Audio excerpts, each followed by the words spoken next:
Bonsoir à tous et à toutes. Donc, ce soir, c'est une conférence toujours en lien avec la prière. On avait parlé un petit peu de la dernière fois de la difficulté qu'on peut rencontrer dans la mission quand on se trouve en but avec des choses faussées, c'est-à-dire avec des lois qui ne sont pas très justes, avec des fonctionnements qui ne sont pas très justes, avec des propos auxquels on a du mal à apporter une réponse chrétienne parce qu'on se sent un peu sali par un système, un fonctionnement, et on avait dit que c'était ça dans la Bible, ça correspondait à Magog, c'est-à-dire une des deux manières dont le malin s'y prenait pour perdre l'homme et la femme. C'était de semer de l'ivraie dans le champ qu'est le monde, de semer de l'ivraie et de faire en sorte qu'on en mange. On n'arrive plus à faire la différence entre le blé et l'ivraie, et que petit à petit on s'habitue à un environnement où le mal est banalisé, quoi. Voilà. Donc ça, c'est Magog, c'est la persécution cachée. C'est dans l'Apocalypse, ça correspond à la bête panthère, c'est-à-dire qui avance à pas de velours et qui va transformer le système, qui va transformer le monde de manière négative et provoquer petit à petit une persécution des chrétiens, même si c'est pas forcément une persécution forte. Ça va être un décalage progressif. On peut penser par exemple à Daniel dans la fosse aux lions, dans la Bible, où d'un coup il y a une loi qui sort pour interdire de se prosterner devant d'autres personnes que le roi. Et Daniel se retrouve hors la loi du jour au lendemain. Et on a la même chose dans le livre des martyrs d'Israël, le livre des Maccabées, avec les frères qui refusent de se prosterner devant le roi. Voilà, ça c'est Magog, c'est vraiment le changement progressif des mentalités. Et on avait dit qu'en France, il y avait des choses qui s'étaient passées, auxquelles on pouvait penser, notamment par exemple la Révolution française qui déclarait que l'État, progressivement, que la France n'a pas besoin de Dieu. La loi de 1905 qui a continué ça en disant l'État n'a pas besoin de Dieu. On peut mettre une séparation parce que il faut déréguler le fonctionnement de l'État. On a ça avec l'économie, en disant on laisse l'économie à elle-même, le bien se fera de lui-même, et on voit bien que c'est pas du tout comme ça que ça se passe. Si chaque personne à l'échelle individuelle ne met pas de l'humanité pour arracher l'ivraie ou demander au Seigneur de venir arracher l'ivraie, il y a des mauvais fonctionnements qui s'instaurent. Les entreprises, de la même manière, il y a des mauvais fonctionnements où on se cache derrière des lois qui ne sont pas toujours bonnes. Et nous, on est un peu en difficulté parfois en tant que chrétiens parce que on se retrouve à dire il faut que j'applique la loi parce que ça vient aussi du Seigneur, les lois, et en même temps il y a des lois, je vois bien que tout n'est pas juste, et ça c'est difficile. Il y a des paroles comme celle du Christ où il dit qu'il est au-dessus des lois, Jésus, et que les fils de Jésus, en fait les baptisés sont au-dessus des lois, et c'est difficile à mettre en application.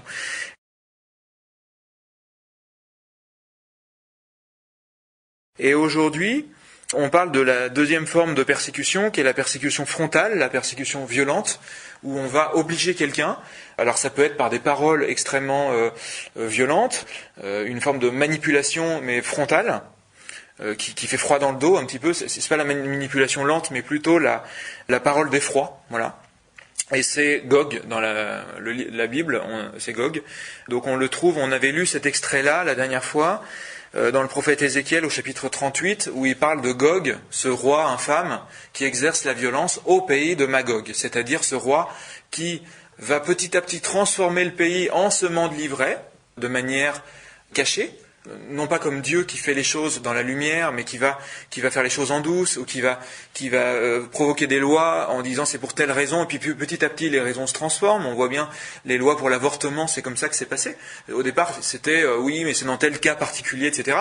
Et on voit bien qu'il y a d'autres choses comme les lois sur l'euthanasie, si ça sort, ça va être pareil, ça va être dans le cas particulier d'une personne qui vraiment, puis petit à petit, ça risque de devenir un droit de dire allez, on pousse les personnes âgées parce que après tout, vous voyez, et ça c'est vraiment Magog, et le roi qui veille sur ce champ d'ivraie, c'est Gog, c'est celui dont le but ça va être de persécuter le peuple de Dieu.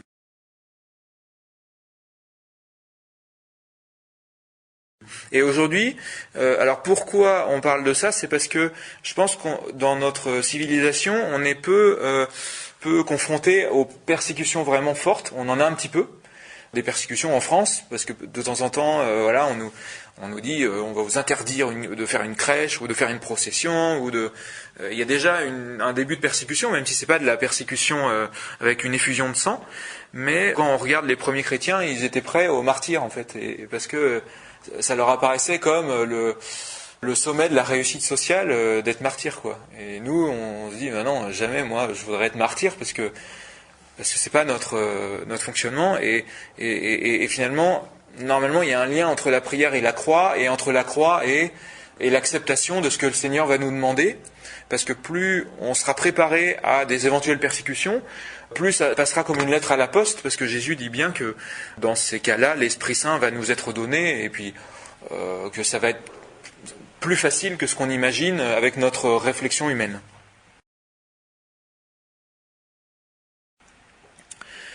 Donc, ça sera en plusieurs parties. D'abord, une partie un petit peu plus longue, le pourquoi et comment la persécution. Comment ça vient? Alors j'ai parlé un petit peu de celui qui va semer de l'ivraie, et ça c'est voilà, la fausseté qui grandit va mener à la persécution. Mais on va se placer aussi du point de vue du persécuteur. Que se passe-t-il dans la tête du persécuteur, et comment être pris de miséricorde pour le persécuteur? Parce que c'est ça un petit peu ce qui fait que la persécution est plus douce, parce qu'on est pris de pitié pour celui qui s'égare, quoi. C'est comme ça que, en tout cas, que Jésus a vécu sa croix. On va parler un petit peu du rugissement, qui est un élément particulier dans les persécutions. Le rugissement, donc, c'est la parole qui glace d'effroi. La parole violente qui glace d'effroi. Voilà, il y a des rugissements, on en trouve un peu partout. On va parler de la juste attitude du persécuté. Voilà, quelques éléments pour finalement se repérer en période de persécution.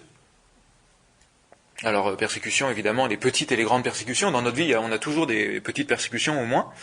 On va parler des grâces lors de la persécution. On reçoit beaucoup de grâces, et ça vaut le coup qu'on en parle. Et on dira un petit mot sur les signes précurseurs des persécutions. Voilà. Et je vais m'appuyer principalement sur des éléments bibliques. Moi, j'ai une passion, un amour pour la parole de Dieu. Je trouve que c'est une manière universelle de parler de Dieu. Certains ont des charismes pour parler des saints, pour parler des pères de l'Église, etc. Une Bible, c'est ce qu'on a tous chez nous, et j'aime bien ce concept de pouvoir, à partir d'un passage, regarder ce qu'il y a derrière, pour qu'ensuite on puisse méditer là-dessus en repartant chez nous, rouvrir notre Bible, etc.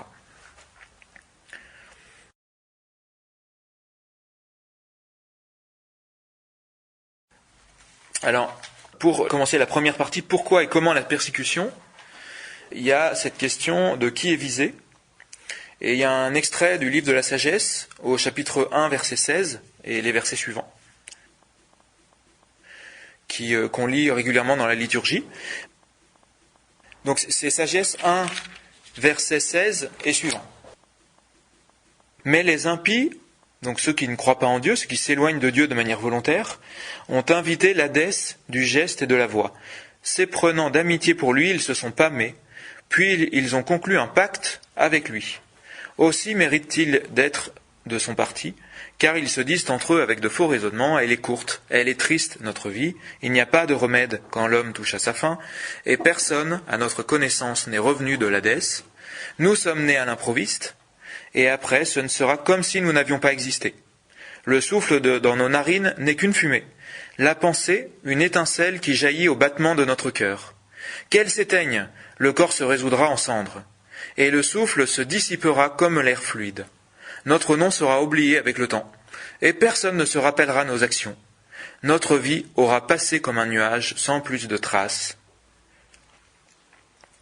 Elle se dissipera telle la brume, chassée par les rayons du soleil et abattue par sa chaleur. Notre temps de vie ressemble au trajet de l'ombre, et notre fin ne peut être ajournée, car elle est scellée et nul ne revient sur ses pas. Eh bien allons, jouissons des biens présents, profitons de la création comme du temps de la jeunesse, avec ardeur. Du meilleur vin et de parfum enivrons-nous. Ne laissons pas échapper les premières fleurs du printemps. Couronnons-nous de boutons de rose avant qu'elles ne se fanent. Qu'aucun de nous ne manque à notre fête provocante. Laissons partout des signes de notre liesse, car c'est notre part, c'est là notre lot. Opprimons le pauvre, qui pourtant est juste.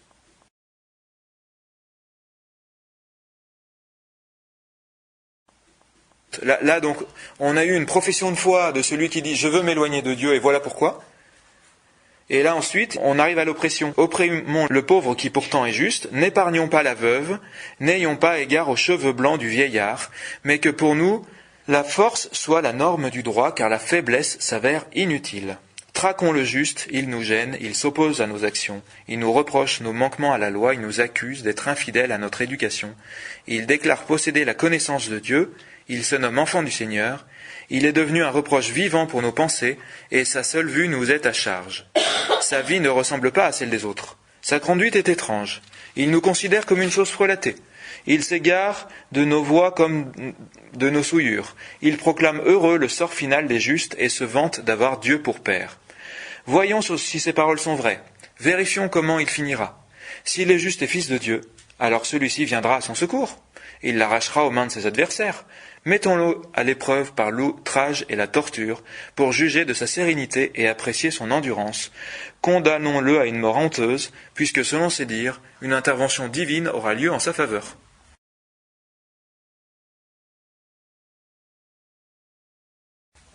Voilà. Donc ça, c'est un texte de la sagesse que je trouve très beau, qui dit, premièrement, Dieu n'a pas créé la mort. Premièrement, Dieu n'a pas créé la mort. Deuxièmement, voilà en quoi je crois. Je crois que tout est vain, et il n'y a pas de vie éternelle. Je vais jouir des biens présents et je vais faire des fêtes provocantes. Et je vais me mettre à être injuste avec les pauvres d'abord. Et ensuite avec les justes qui ont plus de force intérieure, puisque leur vie réglée, leur vie juste, est un témoignage pour nous qui nous heurte et qui va nous perturber, qui va en fait être un petit peu le garde-fou qui va nous empêcher d'aller jusqu'au bout dans nos actions, parce que le juste est dans la même entreprise que moi et il est sans arrêt à essayer de pratiquer la justice. Et voilà, donc ça c'est un petit peu ce qu'on peut entendre dans la bouche d'un persécuteur en caricaturant le persécuteur, quoi. Voilà. Donc qui est visé ? Dans la lettre de saint Paul apôtre aux Éphésiens, on lit au chapitre 6 « Car nous ne luttons pas contre des hommes, mais contre les forces invisibles, les puissances des ténèbres qui dominent le monde, les esprits du mal qui sont au-dessus de nous. » C'est vraiment quand une personne se met à entrer dans ce débat-là intérieur en disant « je vais rejeter Dieu pour telle et telle raison » et petit à petit, par un mouvement volontaire, non pas je ne sais pas que penser de Dieu, mais plutôt je ne veux pas de Dieu, je le refuse s'il existe. Il y avait quelqu'un, je ne me rappelle plus qui disait « moi quand je mourrai, même si Dieu se présente à moi, je n'y croirai pas ». Et c'est vrai que la profession de foi athée, c'est ça, c'est de dire je n'en veux pas, quoi. Voilà. Et aujourd'hui, alors le mot athée a deux significations. Hein. Le athée, ça peut être soit l'esprit d'incrédulité, soit la personne qui de fait ne connaît pas Dieu et qui dit à mon avis il n'existe pas de Dieu. Mais une personne qui dit il n'existe pas de Dieu, mais s'il existe, bah pourquoi pas, finalement il est plus proche de l'agnostisme, même si dans la pratique il est athée. Alors que un vrai athée, il va dire je refuse de croire en Dieu et je ne souhaite pas qu'on m'en parle. Donc c'est celui qui est persécuté, en fait, à travers ces forces des ténèbres qui vont influencer une personne négativement, c'est Dieu lui-même. C'est d'abord Dieu qui est visé, c'est pas la personne persécutée.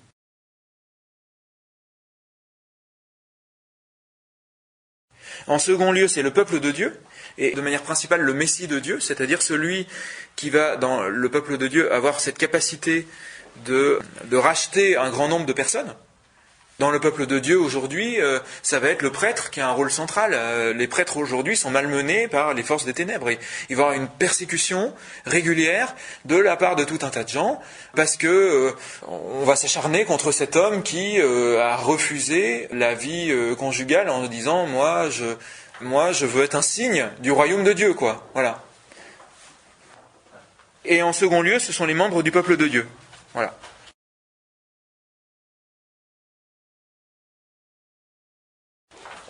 Alors, on va regarder l'histoire de Caïn et Abel dans le 4e chapitre de la Genèse. Caïn qui est le premier persécuteur et Abel le premier martyr. Donc on a cette histoire. Alors je vous ai imprimé une petite BD Je me suis dit que si c'était illustré, ce serait plus sympa.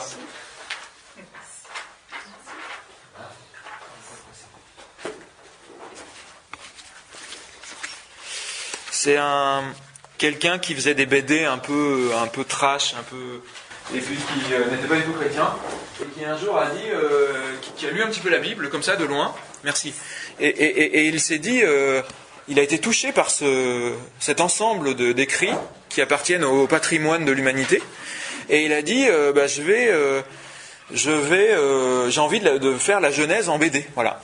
Et il s'est renseigné, renseigné, pour être le plus proche possible du texte original. Et donc c'est une vraie méditation qu'il nous livre là. Et je trouve ça beau parce que, alors, il fait des personnages qui sont très poilus. C'est un peu sa marque de fabrique.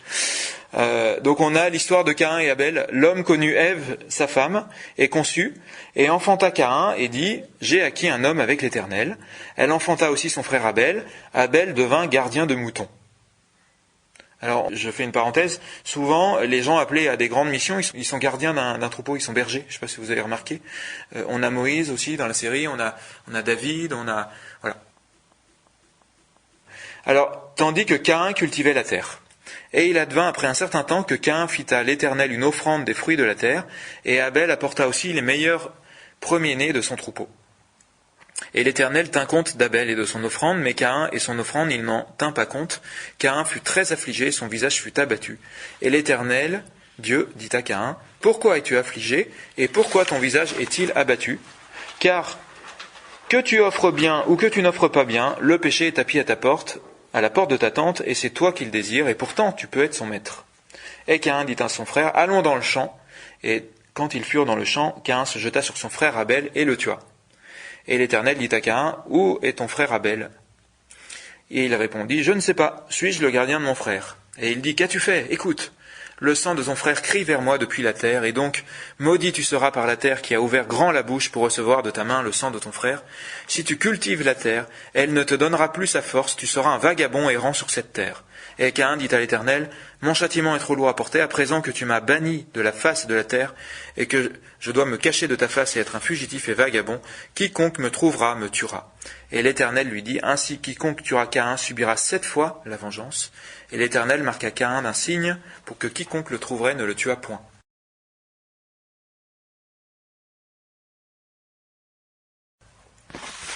Alors, oui, donc, pourquoi et comment la persécution dans cette partie on va parler de Caïn et Abel. On va regarder aussi Ésaü et Jacob, parce qu'il y a une persécution de Jacob par son grand frère Ésaü. Et on va regarder aussi la persécution de David par Saül, le roi, qui le persécute, qui veut le tuer.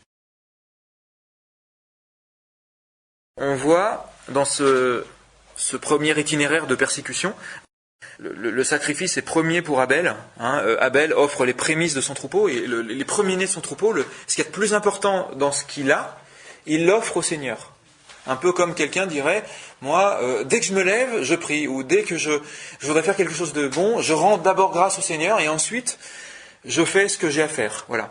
Alors que Caïn a une attitude plus servile, où il va dire, bon, je me sens un peu obligé. On voit un petit peu sa tête, là, je trouve que c'est très bien traduit, puis il apporte un panier bien lourd en se disant, bon, c'est bon, avec ça, il va me lâcher, quoi. Et puis il fait son offrande, et l'Éternel manifeste un petit peu qu'il agrée l'offrande d'Abel de cette manière-là, en accueillant cette offrande, pour montrer à Caïn, tu peux encore grandir. C'est une attitude paternelle, en fait. Voilà. Mais effectivement, ça n'apparaît pas forcément à la première lecture.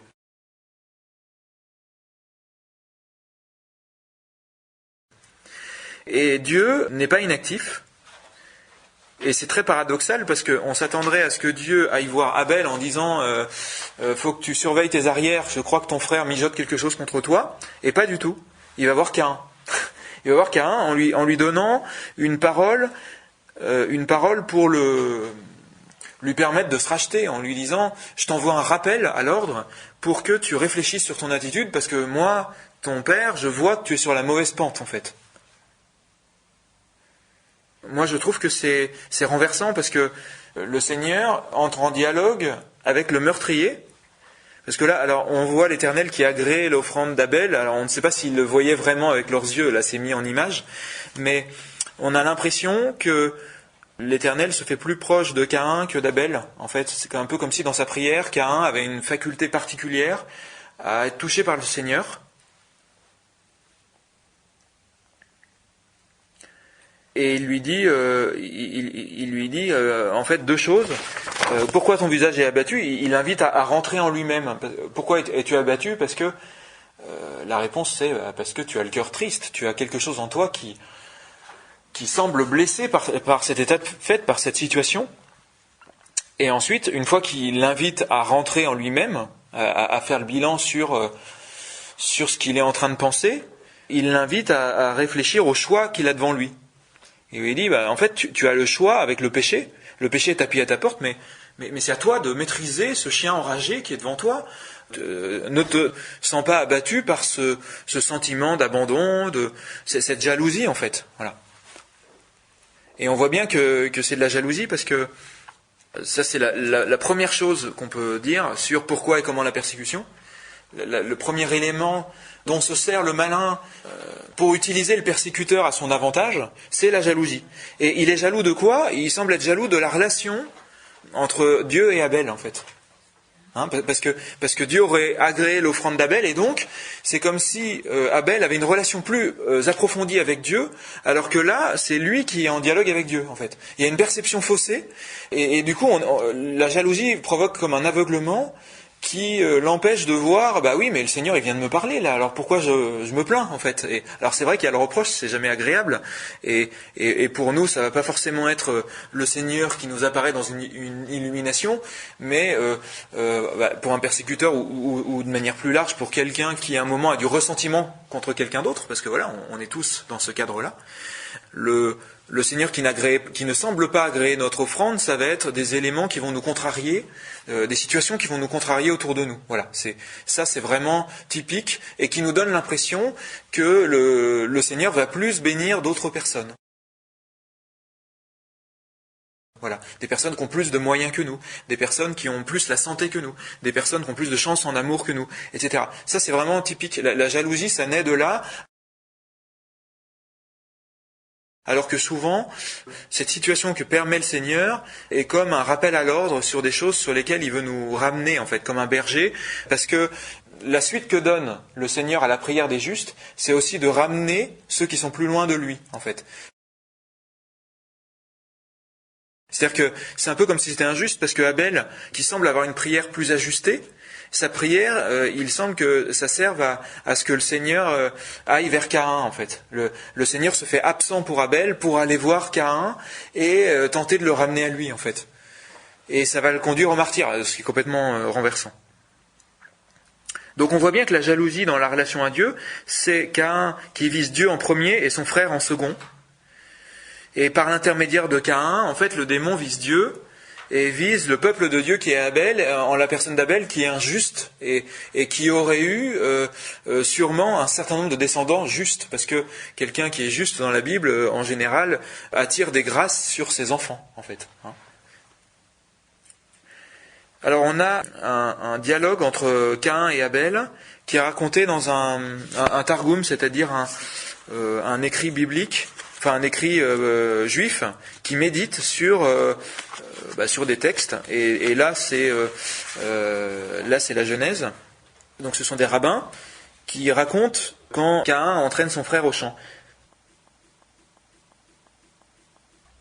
Caïn dit à son frère Abel, viens, sortons tous deux au champ. Et il advint que lorsque tous deux furent au champ, Caïn répondit, et il dit à Abel, je vois que le monde n'a pas été créé par amour, qu'il n'est pas régi selon le fruit des bonnes œuvres, et qu'il y a dans le jugement acception de personne. Voilà, Dieu fait un tri en choisissant de manière arbitraire, quoi. Pourquoi ton offrande a-t-elle été accueillie avec faveur, et mon offrande à moi n'a-t-elle pas été accueillie avec faveur ? Abel répondit à Caïn en disant, je vois, moi, que le monde a été créé par amour, et qu'il est régi selon le fruit des bonnes œuvres, parce que mes œuvres étaient meilleures que les tiennes, peut-être. Mon offrande à moi a été accueillie avec faveur, tandis que ta propre offrande n'a pas été accueillie avec faveur.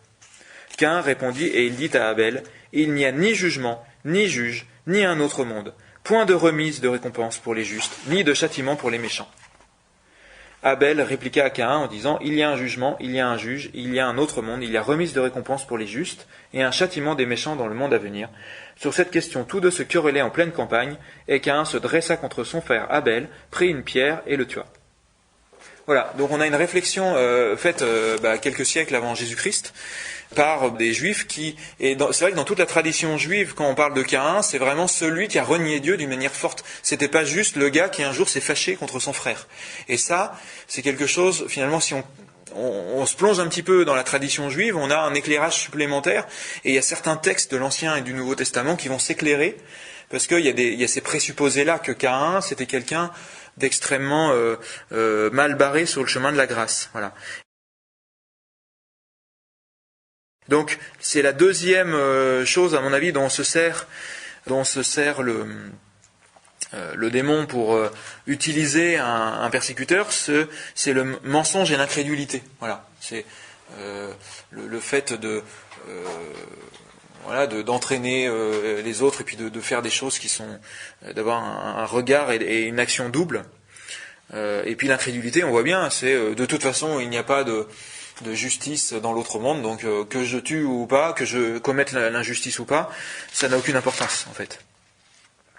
On voit que Dieu protège les persécuteurs, déjà parce qu'il vient parler à Caïn, ensuite parce qu'il ne coupe pas avec lui, il vient chercher à le ramener à lui, parce que ce qui inquiète le Seigneur, c'est d'avoir quelqu'un qui est damné pour toujours, qui ne pourra plus se racheter, et surtout que déjà sur la terre, on lui fasse du mal. Et donc il dit à Caïn, je vais mettre un signe sur toi, pour ne pas qu'on te fasse du mal.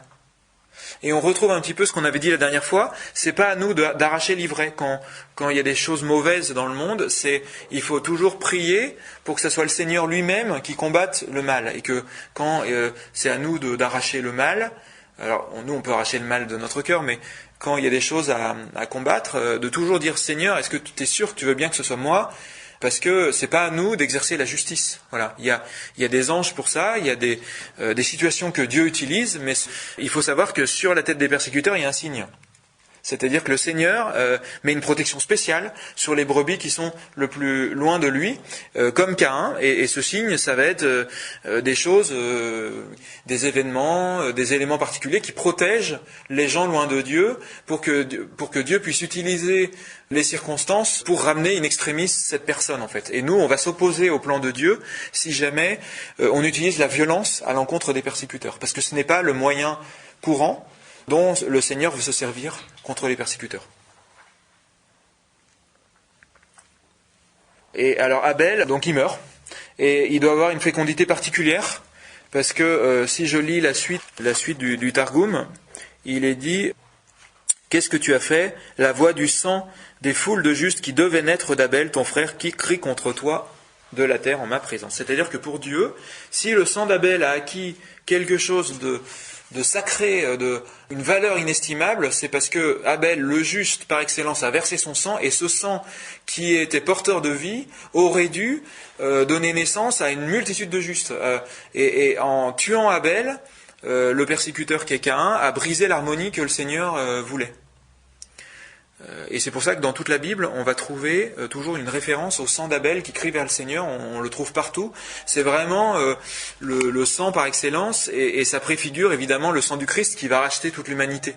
Voilà, le juste par excellence qui verse son sang pour racheter l'humanité. La première persécution. Et donc cette fécondité dans le martyr qu'on voit déjà dans le martyr d'Abel par Caïn. On va regarder un deuxième itinéraire de persécution, c'est Ésaü et Jacob. C'est dans la Genèse au chapitre 25 et suivant. Donc là on a Ésaü et Jacob. On a tout d'abord une prophétie au verset 23 du chapitre 25 qui est « Le plus grand servira le plus petit ». C'est-à-dire que le premier-né qui est Ésaü, il sera au service de Jacob, le plus petit, le plus faible. On voit bien que c'est pas la force qui est l'arme absolue du Seigneur.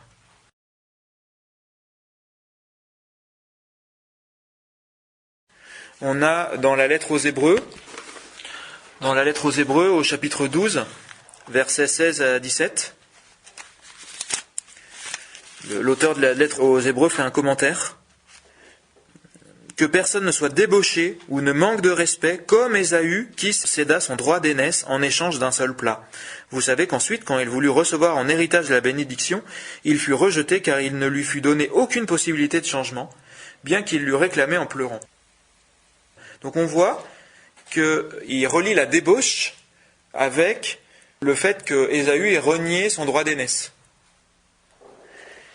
Alors on peut continuer, donc là je suis encore allé chercher dans le Targum, parce que le Targum explicite ce qu'on trouve dans la Bible. Dans la Bible, on a, après que Ésaü se rende compte qu'il s'est fait doubler par son frère, et qu'il réalise ce qu'il a fait, il dit « Je vais attendre que mon père meure pour tuer mon frère ». Oui, c'est ça. Il dit je voudrais le tuer et je vais attendre que mon père meure parce que Caïn avait fait l'erreur de tuer son frère Abel avant la mort de ses parents et du coup ils ont eu d'autres enfants. Vous voyez, il y avait quand même l'esprit complètement tordu qui dit si j'attends la mort de mon père, au moins je tue mon frère, il pourra pas enfanter à nouveau et donc ça sera l'héritage sera à moi. Vous voyez, la tradition juive a été un peu plus incisive, je pense, a été un peu plus incisif que ce qu'on trouve dans la Bible. Bon.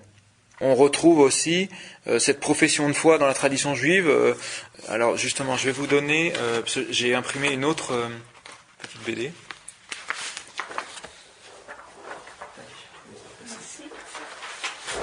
Qui raconte le reniement de Ésaü. Donc on retrouve au début l'histoire de Rebecca. Et puis la prophétie de l'Éternel qui dit « Deux nations seront issues de tes entrailles, l'aîné sera l'esclave du cadet ». Et puis ils naissent tous les deux. Et puis on a Jacob qui tient déjà à sa naissance le talon de Ésaü, un signe qui le tient. Vous voyez qu'il a une ascendance sur son frère déjà. Et les garçons grandirent. Ésaü devint un homme habile à la chasse, un homme des champs. Et Jacob était un homme doux qui restait sous la tente. Et c'est là que la tradition juive en fait va détailler un petit peu, parce que il est dit que en réalité il n'était pas que chasseur, il exerçait la violence de manière régulière en fait. C'était quelqu'un de trompeur et qui arrivait à tromper son père, puisqu'il exhibait ses trophées de chasse. Et donc il en mettait plein la vue à tout le monde avec sa force, avec sa capacité à chasser, alors que Jacob était l'homme qui étudiait, l'homme qui finalement va recevoir la tradition ancestrale comme un cadeau pour pouvoir à nouveau être un patriarche qui va faire croître la famille en sainteté et accomplir le projet divin. Là, il est dit, Ésaü devint un homme habile à chasser, oiseaux et bêtes sauvages. Là, je suis dans le Targum. Un homme sortant à la campagne pour tuer des gens. En effet, c'est lui qui mit à mort Nemrod et Enoch son fils. Jacob, au contraire, devint un homme parfait dans ses œuvres, servant dans la maison d'études de Héber, cherchant instruction de devant Yahvé. Isaac aimait Ésaü, c'est qu'il avait à la bouche des paroles trompeuses, tandis que Rebecca aimait Jacob. Voilà. Et pourquoi Rebecca aimait Jacob ? Parce que la femme, elle va avoir un sens aigu de la famille et de ce qui maintient la famille, de l'équilibre de la famille. Donc forcément, Jacob correspond tout à fait au profil de celui qui va maintenir la famille, alors que l'autre qui pense à lui, qui est peut-être plus dans la politique, est moins enclin à faire croître la famille.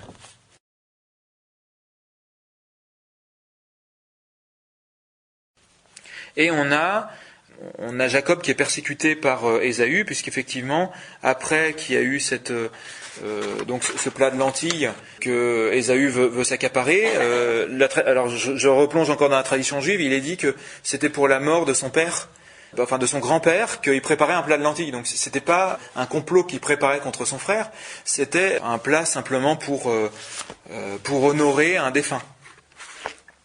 Et il est dit, laisse-moi goûter, engloutir ce rouge, cette chose rouge, je suis affamé. Bon.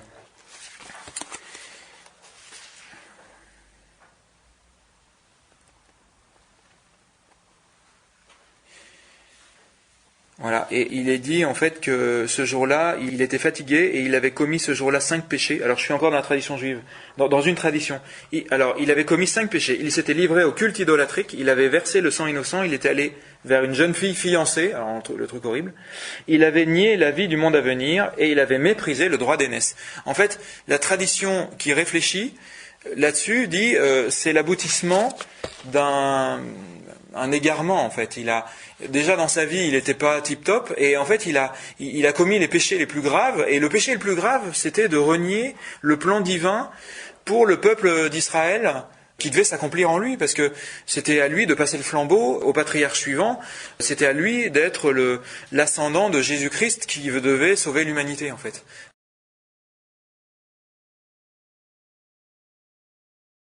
Donc on voit bien un acharnement du démon contre cette lignée royale, enfin cette lignée qui n'est pas encore royale, mais cette lignée du peuple de Dieu, pour faire en sorte de supprimer de la terre le peuple qui peut racheter l'humanité. Voilà. Et on a donc Jacob qui doit fuir après avoir reçu, normalement il a reçu la promesse de Ésaü, qu'il aura son droit d'aînesse, et il est obligé d'user d'un stratagème pour que son père le bénisse par la suite. Et il se fait aider par sa mère Rebecca. Donc on voit une préfiguration déjà du rôle de la Vierge Marie, où la Vierge Marie, un peu comme Jacob, qui va être revêtu d'une peau poilue, la Vierge Marie elle va nous revêtir des vêtements du Christ pour que la justice du Père, parce que normalement notre injustice devrait faire qu'on ne serait pas sauvé, et avec la bonne odeur du Christ, avec le vêtement du Christ dont nous revêt la Vierge Marie, on a cette bénédiction que le Père nous adresse parce qu'on ne fait plus qu'un avec le Seigneur Jésus. Il y a quelque chose de très beau là-dedans, dans cet épisode.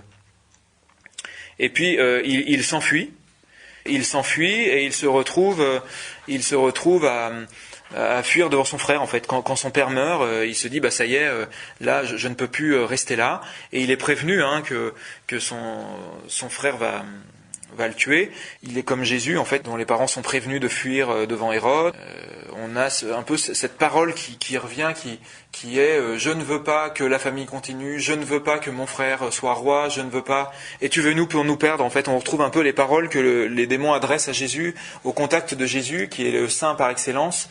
Les esprits qui sont dans les personnes vont manifester une parole qui dit qu'est-ce que tu fais là? Pourquoi es-tu là? Nous ne voulons pas que tu sois là. Nous ne voulons pas qu'il règne sur nous. Toutes ces paroles de malédiction qui sont quand on est influencé, quand on est pécheur, qu'on est jaloux, et puis qu'il y a ces paroles qui nous échappent contre le juste, contre celui qui est le plus pauvre dans la pièce autour de nous, dans notre famille, le péché, ça consiste en ça, voilà.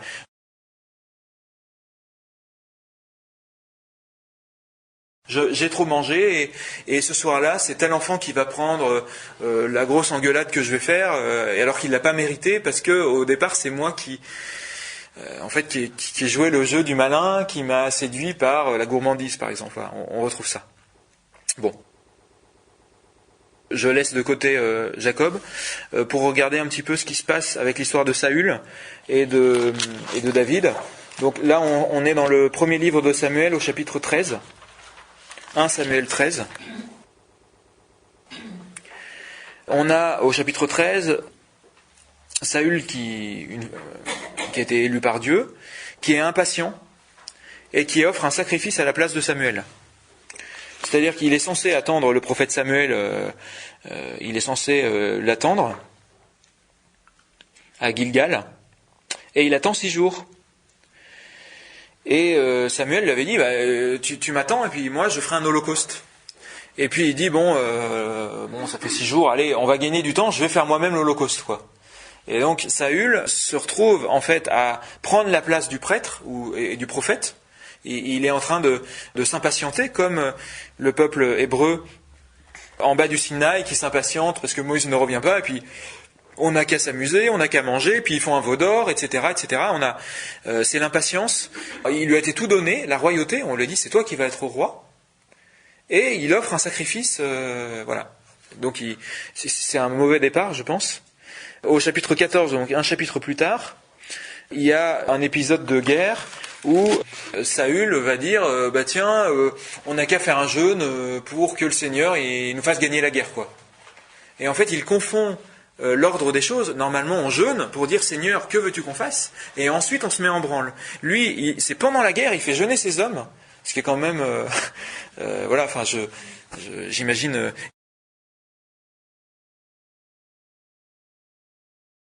Et celui qui trinque, c'est le plus fragile, c'est son fils, c'est Jonathan.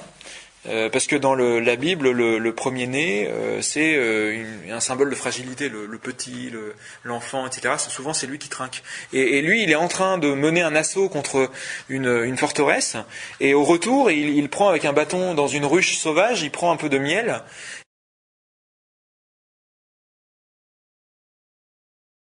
Et quand quelqu'un lui pose la question de manière un peu indiscrète, est-ce que tu as mangé ou pas, il dit oui, ça m'a fait du bien, voilà. Et donc son père lui dit, faut que je te tue parce que j'ai fait une loi là pendant 2 jours où on ne doit pas manger.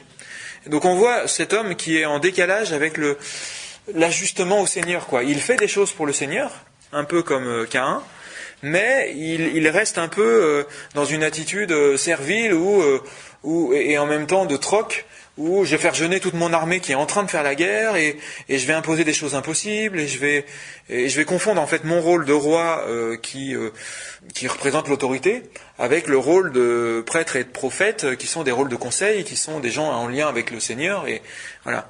Ça c'est le chapitre 14.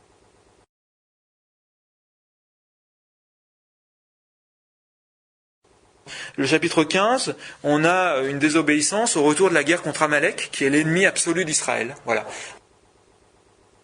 Amalek pour nous, ça va être les mauvaises lois, ça va être le meurtre, ça va être les péchés mortels. C'est ça Amalek, hein, dans la Bible, c'est vraiment le mal absolu. Et quand il revient de la guerre et qu'il a vaincu Amalek avec la grâce du Seigneur, il ne fait pas ce que lui demande le Seigneur. Il ne devait rien prendre, il ne devait rien s'accaparer de ce qui vient d'Amalek. Voilà.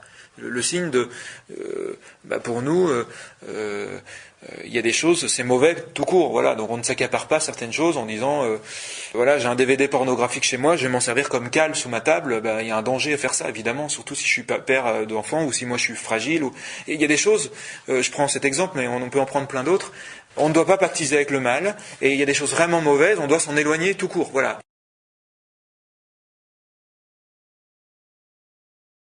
Et Saül, il a fait un compromis. Et Samuel lui dit, puisque c'est ça, il dit, le Seigneur aime-t-il les holocaustes et les sacrifices autant que l'obéissance à la parole du Seigneur? Non, l'obéissance est préférable au sacrifice, la docilité à la graisse des béliers, mais la révolte vaut le péché de divination, et l'opiniâtreté, ça vaut la sorcellerie. Puisque tu as rejeté la parole du Seigneur, il t'a rejeté, tu n'es plus roi. Voilà, alors il s'humilie, il dit j'ai péché, mais voilà, la coupe est pleine. Là, c'est pas possible. Et on a ensuite, au chapitre 16, un esprit mauvais qui rentre en lui. On voit au verset 14, l'esprit du Seigneur s'était retiré de Saül et un esprit mauvais venu du Seigneur le tourmentait. Le venu du Seigneur ne signifie pas que c'est le Seigneur qui a fait exprès d'envoyer un démon, mais plutôt que toute la providence est dans la main du Seigneur, y compris le rôle des méchants et des démons. Voilà, c'est ça que ça veut dire. Et on retrouve ça un petit peu plus tard parce que on a David qui vint, au chapitre 17, qui vint Goliath, après avoir enlevé l'armure de Saül. C'est-à-dire que Saül lui dit, tiens, je vais te donner mes trucs et astuces contre le mal, contre le mauvais. C'est mon armure très lourde, mon casque, mon épée. Et David, il dit, je peux pas, là. Et puis il se décharge de ça.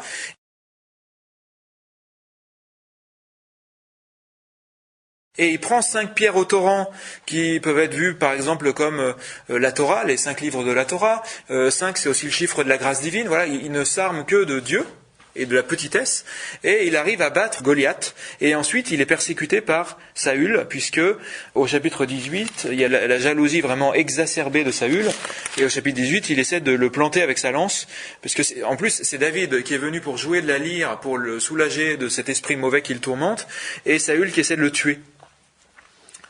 Et puis un récit du premier attentat manqué avec 2 coups de lance. Ensuite, Saül essaie de le prendre au piège en le mariant, en voulant le marier de force avec sa fille, en disant voilà. Et puis il échoue. Et puis finalement, c'est une de ses filles, Michal, qui tombe amoureux de lui. Et puis ensuite, Saül qui dit je vais te demander une dot. Tu vas me ramener 100 prépuces de Philistins. Donc il faut que tu tues 100 Philistins, en se disant il va bien mourir. Il y en a bien un sur les 100 qui va. Voilà. Et David fait quelque chose qui est très révélateur d'une personne persécutée, ou un chrétien qui accepte les épreuves qui viennent du Seigneur. En fait, a la capacité, même quand on lui demande quelque chose d'impossible, on lui demande 1000 pas, le chrétien il va faire 2000 pas, et il va faire beaucoup plus de bien que le plan machiavélique qu'on lui avait mis devant les yeux. Voyez ? Et donc David, il tue 200 Philistins. Il ramène 200 prépuces de Philistins. Donc on voit que il a exécuté l'ordre de Saül, qui était un ordre un peu comme visant à le faire mourir, et il a fait plus de morts et plus de ravages encore que il a eu une victoire plus éclatante encore. Voilà.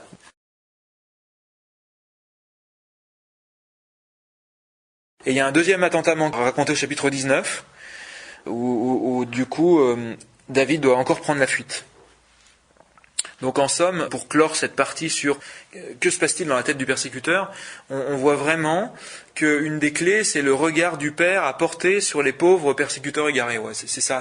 Le persécuteur, c'est quelqu'un qui s'est laissé embarquer dans des mauvais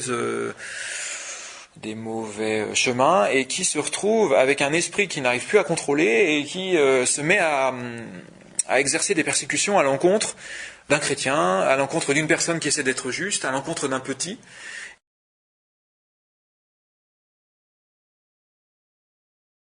Et il est demandé aux chrétiens que nous sommes d'aimer ceux qui nous persécutent, parce que c'est le regard que le Père porte sur ses persécuteurs, et parce que le Père a mis un signe sur les persécuteurs pour les empêcher d'être tués par la violence, parce que s'ils étaient tués par la violence, ils iraient en enfer. Ou ils iraient au purgatoire pour très longtemps s'ils ne sont pas trop atteints par le mal, mais alors que le Père a d'autres projets pour les persécuteurs, c'est le sang versé des martyrs, ou sans aller jusqu'au martyr, c'est l'acceptation de ces persécutions, c'est dire Seigneur, je souffre ça pour que ça diminue la force de cet esprit qui tourmente mon persécuteur. Voilà. Et on a le Christ qui était comme ça. Je pense que c'est ce qu'il a fait tenir le Christ jusqu'à la croix, c'est que chaque personne qu'il frappait, chaque personne, c'était une personne potentiellement qu'il disait que moi, Jésus, je peux racheter, et il a réussi son coup parce que le bon larron est mort martyr, on peut dire ça, parce que il a dit, voilà, je me reconnais petit. Parce que je reconnais que Jésus est plus grand que moi, je reconnais que c'est injuste et puis que nous, on est des bandits, et je vais offrir mon sang pour Dieu, en fait, c'est ça qu'il a fait. Et pourquoi Jésus a dit avec moi ce soir tu seras au paradis? C'est pas uniquement une question de miséricorde. Je pense qu'il y a aussi parce que peut-être que la première miséricorde qui a été faite au bon larron, c'est de lui faire percevoir comment il pouvait rendre utile ce moment pour offrir son sang pour le salut du monde avec Jésus. Voilà. Je pense que c'est ça la plus grande victoire de Jésus, c'est d'avoir comme un rayon qui a frappé le bon larron pour lui faire comprendre, je vais offrir ma vie avec Jésus et il va m'entraîner au paradis avec lui, quoi. Voilà. Et il a offert sa persécution qui était juste à son encontre peut-être, ou peut-être exagérée parce que normalement on ne devrait pas porter la main sur quelqu'un, mais il l'a offerte et il est monté au paradis.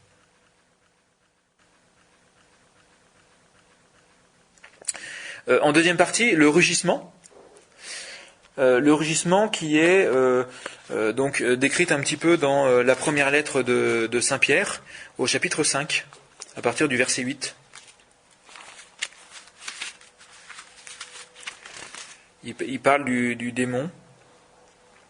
Il dit « Soyez sobres, soyez vigilants, votre adversaire le démon, comme un lion qui rugit, va et vient à la recherche de sa proie. » Voilà, le rugissement, c'est caractéristique.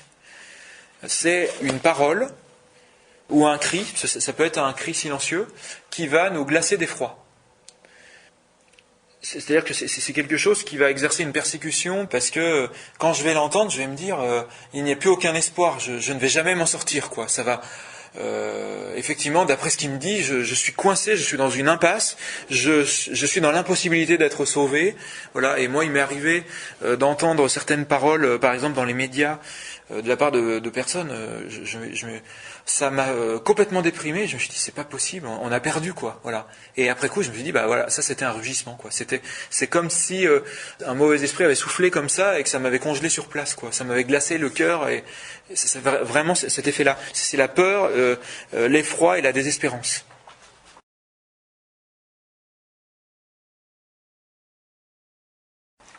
Alors, il y a un rugissement qui est raconté, à mon avis, dans le deuxième livre des Rois, au chapitre 18. Le deuxième livre des Rois, au chapitre 18, où on a le roi d'Assyrie qui envoie une délégation au roi à Jérusalem, donc c'est le roi de Juda. C'est à l'époque où il y a le schisme, vous savez, il y a le royaume de Juda et le royaume d'Israël plus au nord. Et il envoie une délégation et il dit, à partir du verset 21, il dit « Voici que tu as mis ta confiance sur l'appui de ce roseau brisé sur l'Égypte, sur ce pays qui n'a pas de force, sous-entendu, qui pénètre et transperce la main de quiconque s'appuie sur lui. Tel est le Pharaon, roi d'Égypte, pour tous ceux qui mettent leur confiance en lui. » Voilà. Première partie dans ce rugissement, il va pointer les contradictions dans la foi du roi de Juda. Voilà. Il dit vous croyez dans le Dieu d'Israël, mais regardez, vous appuyez sur l'Égypte. Voilà. Donc pour nous, si je transpose, ça va être toi qui es catho, tu télécharges illégalement. On voit bien ça nous pétrifie un petit peu. Donc première partie.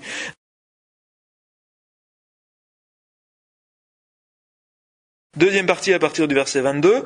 Si vous me dites c'est dans le Seigneur notre Dieu que nous avons mis notre confiance, n'est-ce pas lui dont Ézéchias, donc le roi à qui il s'adresse, dont Ézéchias a fait disparaître les hauts lieux et les autels en disant à Juda et Jérusalem, c'est devant cet autel à Jérusalem que vous vous prosternerez. Donc là, il est en train de semer la division envers le responsable, parce qu'il est en train de désigner le roi en disant le roi a pris une mauvaise décision. Et le roi a fait quelque chose pour le Seigneur, il a fait disparaître les autels des Baals, des faux dieux, il a fait disparaître ça, et regardez la situation dans laquelle vous êtes, je suis là avec toute mon armée en train de vous encercler. Voilà. Deuxième partie du rugissement, c'est je montre mes muscles et je sème un doute à l'encontre de ceux qui vous gouvernent, à l'encontre du chef, à l'encontre de celui qui a l'autorité.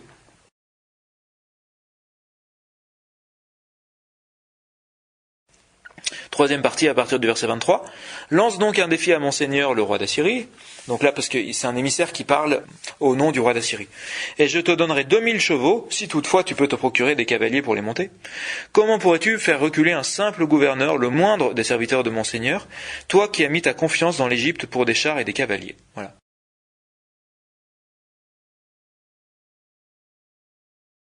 Donc, il souligne l'absence de force humaine, en fait. Il ramène tout à quelque chose de très humain, en disant, vous n'avez pas de force, vous êtes nuls. Voilà. C'est vraiment...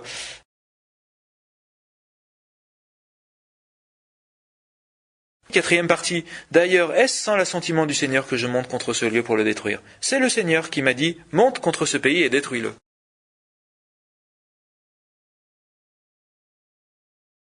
Voilà. Là, il lui fait croire qu'il vient de la part du Seigneur, et on voit que c'est faux parce que après, un peu plus tard, il dira qu'Ézéchias ne vous persuade pas de mettre votre confiance dans le Seigneur.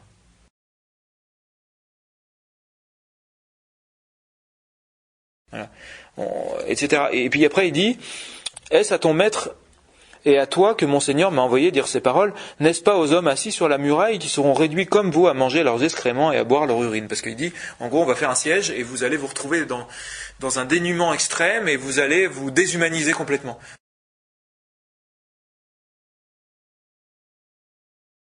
Le rugissement est une parole qui déshumanise.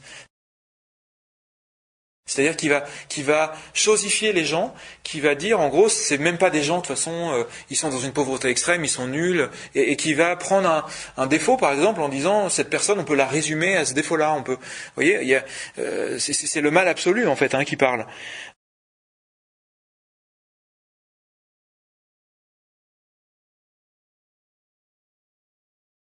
Après, il dit, liez-vous d'amitié avec moi, rendez-vous à moi, et chacun de vous mangera les fruits de sa vigne et de son figuier, boira l'eau de sa citerne, etc., etc. Donc,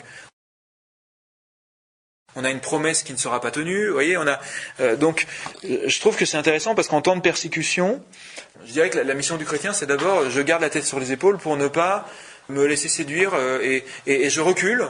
Et je me dis, Seigneur, il y a un psaume, dans le psaume 4, on trouve, mais vous, tremblez, ne péchez pas, réfléchissez dans le secret, faites silence. Voilà. Je tremble intérieurement, mais je ne pêche pas en rentrant en dialogue avec cette personne, parce que c'est ce que fait Ézéchias. Il dit, d'accord, très bien, taisez-vous maintenant. Il va prier.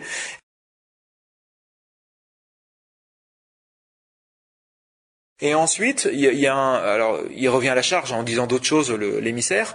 Et ensuite, il y a le prophète Isaïe qui intervient et il y a un ange du Seigneur qui massacre toute l'armée du roi d'Assyrie. Donc on voit qu'il y a une victoire éclatante donnée. Et ça peut être symbolisé par soit une victoire sur la terre, soit ce qui se passe au moment de la résurrection où il y a les bons anges, enfin les anges qui vont lier l'ivraie en botte et la brûler, c'est tous les méchants, et ensuite qui va s'occuper des bons pour les mettre dans les greniers du Père. Voilà, et ça c'est les bons. Donc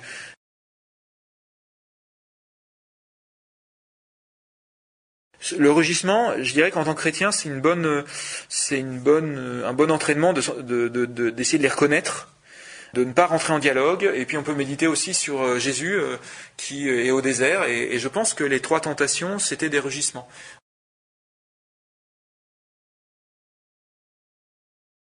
Il y a des mystiques, vous savez, comme Anne-Catherine Emmerich ou d'autres, qui ont vu ces épisodes des tentations et qui ont écrit un petit peu plus de paroles que le résumé qu'il y a dans les évangiles, et on voit qu'il y a un rugissement qui est quand même très fort, parce que le démon va dire à Jésus, aurait dit à Jésus, enfin d'après ses écrits, de toute façon, je tiens tous les hommes dans ma main. Voilà ce qui est sous-entendu par tous les royaumes m'appartiennent. De toute façon, il n'y en a pas un qui m'échappe. Voilà. Et de toute façon, ils sont tous perdus parce qu'ils sont tous dans ma main. Vous voyez, et il est en train de dire ça à Jésus qui prépare sa mission. Quoi. C'est vraiment le rugissement par excellence, quoi, pour le glacier d'effroi.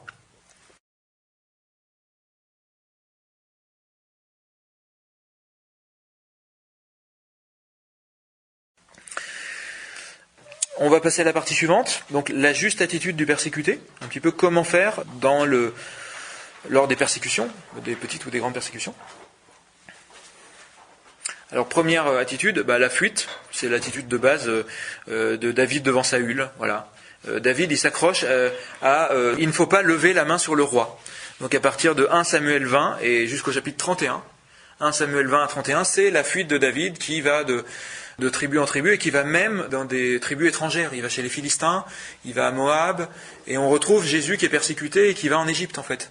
C'est-à-dire que la persécution nous fait rentrer en contact avec des gens avec qui on ne serait pas rentré en contact. C'est ça le symbole en fait. Et va nous faire côtoyer des personnes.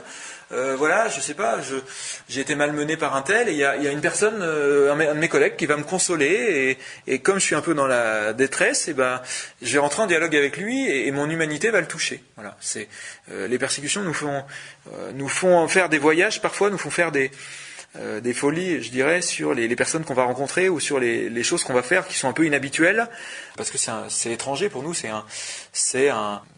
des lieux où on ne va pas, c'est des voilà.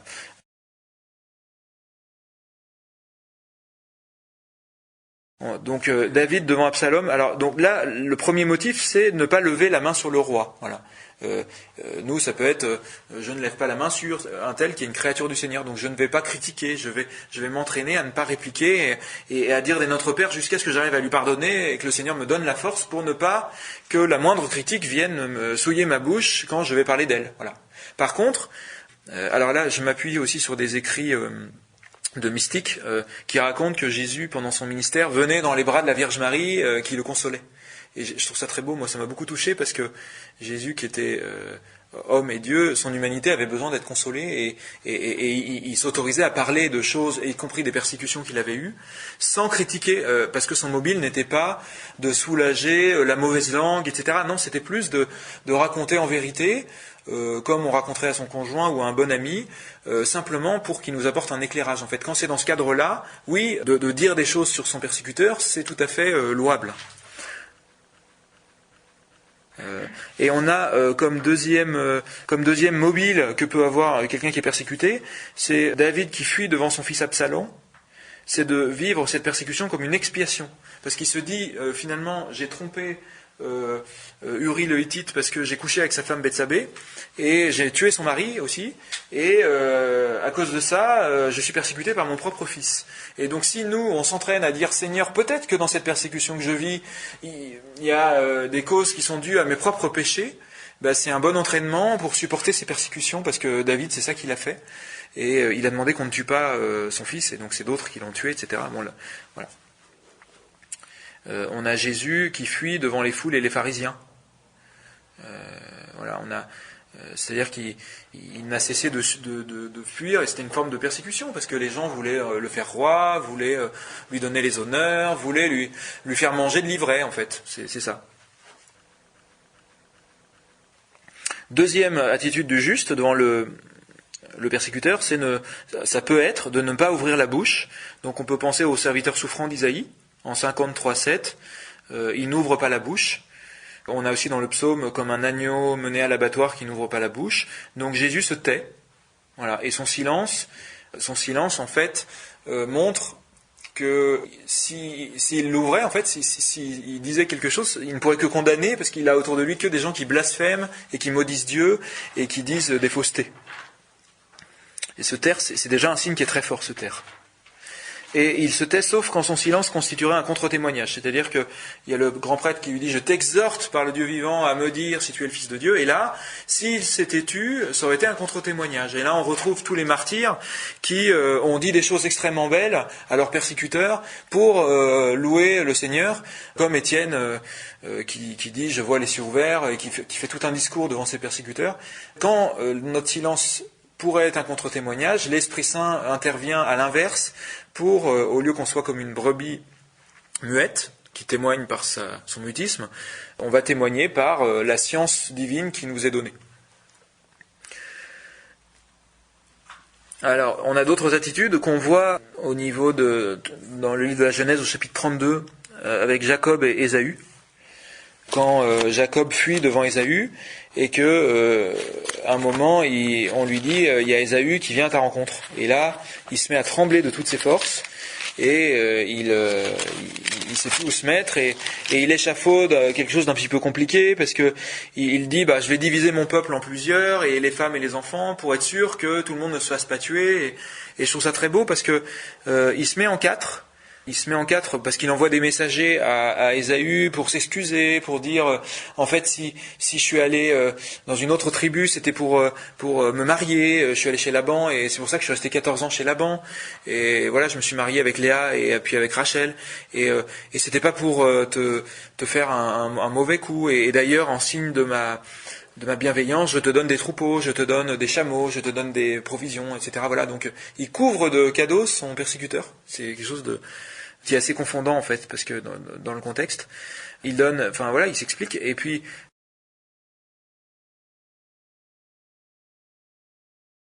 ça c'est la troisième attitude, c'est de rester bienveillant et bon et même d'avoir une surabondance de bonté pour les persécuteurs.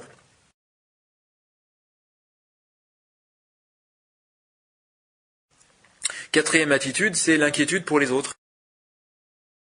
Et là, on voit bien que tout ce qu'il fait comme micmac pour séparer les servantes, les femmes, c'est pour ne pas qu'il se fasse tuer par son frère Ésaü. Ce qui le préoccupe, c'est pas lui-même, c'est les autres en fait dans la persécution. Et ça, je trouve que c'est un mobile qui est très beau de s'inquiéter pour les autres. Saint Paul dira, c'est dans la 2e aux Corinthiens, je crois.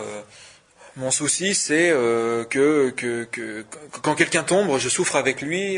Voilà. Mon souci, c'est les églises de Dieu. Voilà. Quand quelqu'un tombe, je souffre avec lui, et c'est pour lui, c'est un souci permanent. En fait, il arrive à détourner son regard de lui, et du coup, il ne voit pas les persécutions, la faim, la soif, etc. Parce qu'il pense dans les églises où je suis passé, il y a peut-être des gens qui vont tomber, des gens qui vont succomber à la persécution, quoi.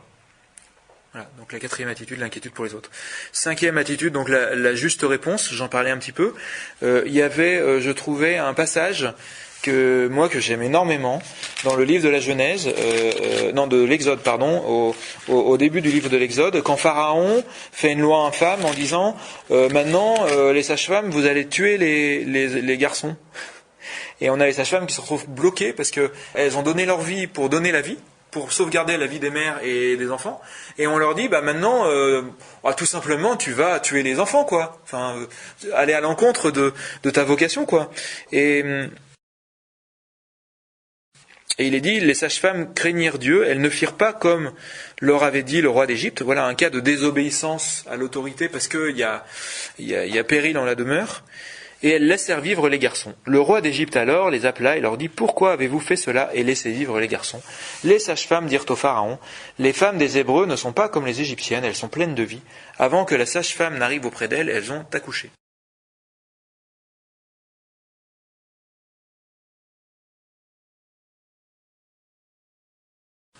Et moi, il me semble qu'il y a une méditation à faire là-dessus, parce que on peut dire peut-être que c'est un acte de foi, peut-être qu'elles ont dit ça en disant le Seigneur se débrouillera pour les laisser en vie avant qu'on arrive, quoi, pour qu'on obéisse à la fois à Pharaon et à la fois qu'il se passe un miracle. Et en faisant ça, il y a peut-être un ange qui allait prévenir les femmes hébreux, et puis il y a eu un flot de grâce qui est venu. Et moi je trouve que méditer sur cette phrase-là, je suis persuadé qu'il y a une clé pour quand on est coincé. Voilà. Et l'autre jour, il y avait à l'adoration, il y a quelqu'un qui était très embêté parce que en fait, il y avait son plus gros client, et son plus gros client, il avait des doutes sur ce client-là, parce qu'il disait, je ne sais pas si le Seigneur me montre des signes que peut-être qu'il faut que je demande à ce client d'arrêter les contrats avec lui, quoi. C'est le client grâce à qui il avait monté son agence historiquement, etc. Et puis on a prié, et puis le Seigneur en fait, on est tombé sur des textes qui disaient clairement il faut pas continuer avec lui, quoi. Je ne me suis pas assis dans le cercle des mots de cœur, je n'ai pas baptisé avec eux. Enfin, les 3 textes étaient univoques, c'était vraiment il faut pas continuer avec lui. Et il se disait mais comment je peux faire pour lui dire, parce qu'il va m'allumer, quoi. C'est grâce à lui que j'ai monté ma boîte, quoi. Et on a réfléchi ensemble justement sur ce passage-là, et en fait les sages-femmes s'appuient sur des choses très concrètes.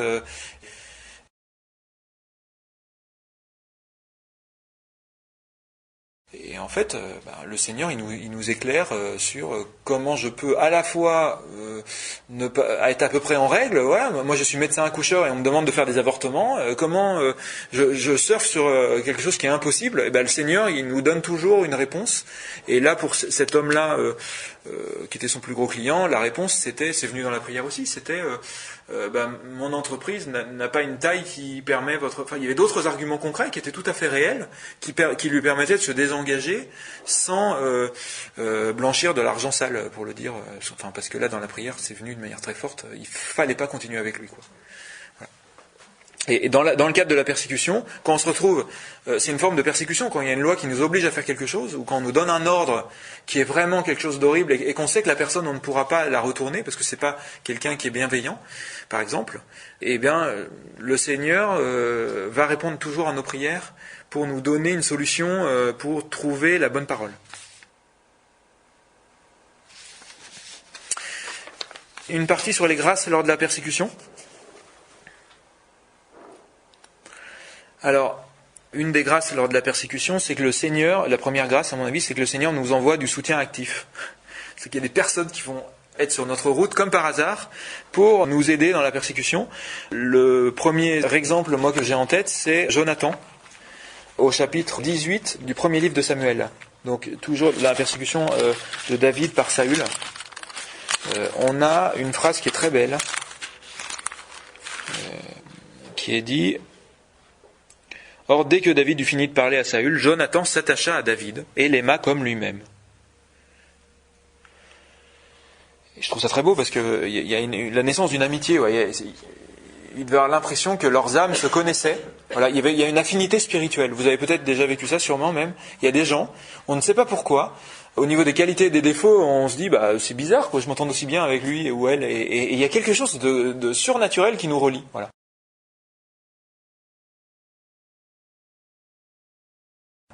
Chez les saints aussi, il y en a qui racontent ça, des saintes qui avaient un confesseur, ou qu'il y avait quelque chose de grand qui les reliait. Et là, c'est ça que souligne ce texte, je pense. C'est pas du tout des choses malsaines, comme certains disent, l'homosexualité ou je sais pas quoi. Là, c'est pas du tout ça. Il s'agit vraiment d'une affinité spirituelle, parce qu'il l'aimait comme lui-même. Voilà. Et Jonathan se dépouilla du manteau qu'il portait, il le donna à David, ainsi que ses habits, jusqu'à son épée, son arc et son ceinturon. Et cette affinité spirituelle, c'est très beau, parce que du coup, ça fait penser aux saints.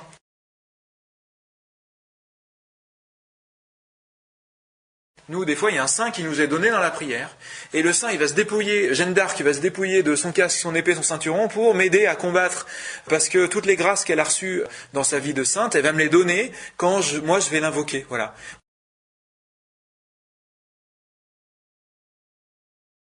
Ou tel saint, ou telle personne de ma famille, une amitié spirituelle. L'Esprit Saint va me montrer qu'il faut que je prie tel saint, telle personne, ou que je prie avec telle prière. Voilà. Et il se passe la même chose qu'avec Jonathan.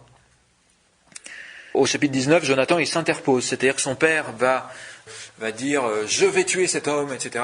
Et lui, il prend la défense de David et il commence, et il y a un attentat contre lui parce que Saül prend sa lance pour planter son fils, quoi. C'est-à-dire qu'on retrouve un petit peu le rôle de Jean-Baptiste, en fait. Jean-Baptiste qui est le précurseur du Seigneur et qui avait un amour pour le Seigneur extraordinaire, ou Saint Jean. Qui, comme Jonathan, dans l'amitié avec David, Jean, il s'identifiait au Seigneur d'une manière très forte.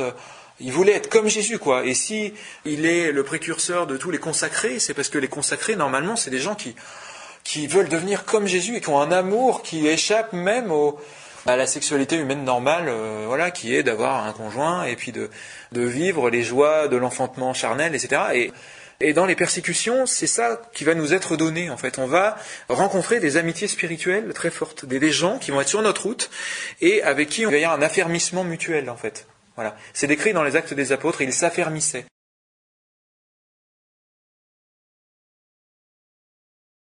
En temps de persécution, et même quand ce n'est pas des persécutions fortes, c'est très important de pouvoir, avec ses amis, échanger sur les perles spirituelles qui vont réchauffer le cœur des uns et des autres, parce que c'est ça qui va nous faire avancer. On va s'identifier à l'autre, on va ne faire plus qu'un un petit peu dans l'amitié, pour pouvoir vivre les situations ensemble et puis prévenir certaines situations que l'autre aura déjà vécues et sur lesquelles il nous aura déjà éclairés. Et puis il facilite son départ au chapitre 20. Voilà. Donc l'amitié spirituelle, c'est les gens que le Seigneur nous envoie, les saints, voilà.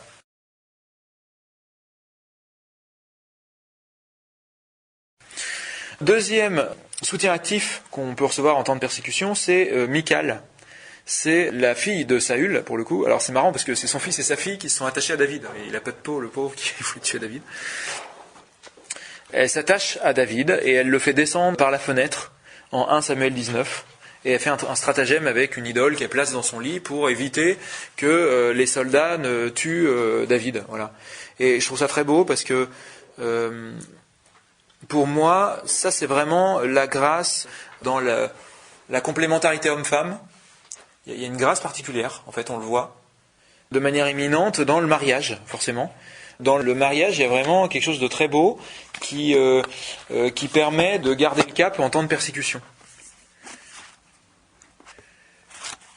Donc là, moi, ça me fait penser à un petit épisode dans le livre de l'Exode, enfin dans le Targum, dans un commentaire juif sur l'Exode, au moment où Pharaon dit je vais persécuter, enfin je vais tuer les enfants mâles, et puis qu'il oblige les Hébreux à travailler plus, et puis du coup ils se retrouvent à ne plus rentrer chez eux parce qu'ils ont le double de travail, ils doivent aller chercher la paille en plus de mouler les briques pour construire des choses. Donc on a en fait les femmes qui voient que leur mari ne rentre pas chez eux, et donc ils ne peuvent plus avoir d'enfants, en fait, parce que la persécution liée au travail, en réalité, c'est un plan démoniaque, je pense, pour limiter la fécondité du peuple d'Israël, en fait. Voilà, c'est ça. On retrouve un petit peu la persécution contre les enfants. Et on a les femmes, alors je ne retrouve pas, mais en gros, je vais résumer ce dont je me rappelle.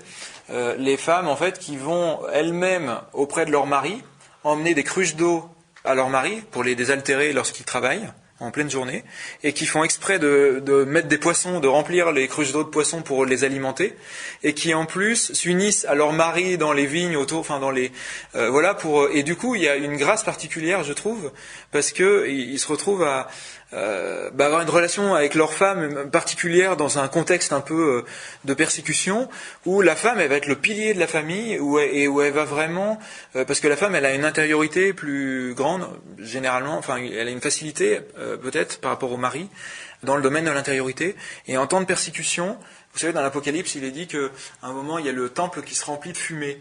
Et ça, moi je pense que ça désigne les époques de persécution où on a une difficulté plus grande qu'avant à rentrer dans le temple tranquillement et à se mettre à prier, parce qu'on est oppressé par la peur, on est oppressé par la peur d'être tué, la peur d'être violenté, etc. Et c'est le moment où il faut se réfugier au désert, en fait, vous savez, où il faut prendre les deux ailes du grand aigle pour se réfugier dans son intérieur, voilà.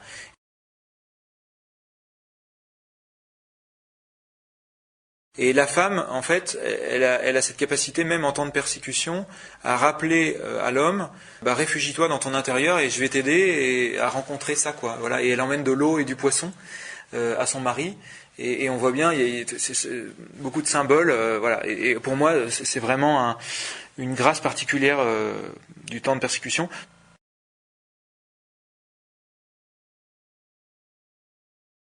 Troisième grâce, on voit Rebecca qui protège son fils Jacob et qui va le prévenir de la persécution d'Ésaü.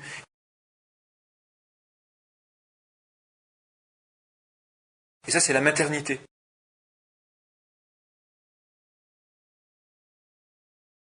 Et moi, je pense à la Vierge Marie, par rapport à notre propre mère et par rapport à la Vierge Marie. En temps de persécution, il y a une fécondité. La maternité nous est donnée pour nous défendre, en fait. Et la Vierge Marie va nous enfermer dans son manteau pour nous recouvrir et nous faire revenir au calme pour ne pas succomber à l'agitation intérieure. Parce que la tentation principale lors des persécutions, c'est l'agitation intérieure. Voilà. Donc le soutien actif, c'était la première chose, à travers l'amitié, à travers les grâces de la complémentarité homme-femme et du mariage, et à travers la maternité. Deuxième grande grâce lors des temps de persécution, c'est les renversements de situation. Donc on a notamment quand Jacob rencontre Ésaü avec tous ses troupeaux, tous ses cadeaux, etc. Et Ésaü se met à pleurer. Et il s'étreigne. Je trouve ça très beau ce passage parce que c'est un renversement complet de situation. Il a été touché par la grâce en fait. Et en temps de persécution, il y a beaucoup de choses comme ça en fait, de gens qui vont se retrouver retournés à un moment où on ne s'y attend pas. Voilà. Et il y a beaucoup de vies de saints, des gens qui racontent des choses et il se passe des choses un petit peu comme ça. On a Pierre délivré par les anges. Voilà, alors là, c'est Saint-Pierre qui est enfermé avec 4 escouades de 4 soldats, des murs impénétrables, etc. Puis il y a un ange qui vient, hop, et puis Pierre il est pas réveillé, et puis même quand il frappe à la porte, les autres ils y croient pas parce que voilà, je trouve ça très très beau. Renversement de situation en temps de persécution, c'est l'intelligence. J'obscurcirai l'intelligence des sages.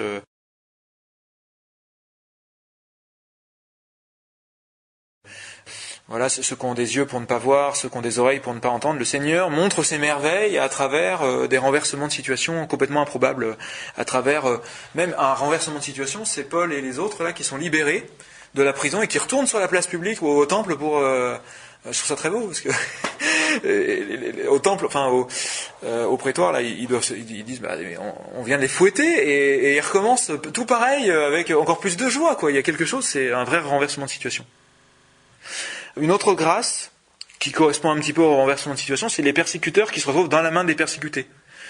On a donc la prophétie à la naissance de Jacob et Ésaü, où on a finalement Ésaü qui est dans la main de Jacob, en fait, parce que c'est Jacob qui a la capacité qui se retrouve avec la responsabilité de la famille, parce que c'est lui qui a le droit d'aînesse, au final, et c'est lui qui a la capacité d'intercéder pour son frère, en fait. Puisque quand on est persécuté, le persécuteur est dans notre main. Parce que si on lui pardonne, on a une capacité de l'envoyer au ciel. Voilà. Alors que si on ne lui pardonne pas, Jésus ne peut pas accomplir son amour à travers nous. Et le persécuteur risque d'être damné, parce que si la persécution s'exerce contre nous, c'est que c'est nous qui avions la mission de racheter cette personne, en fait. Voilà. Et donc le persécuteur est dans notre main.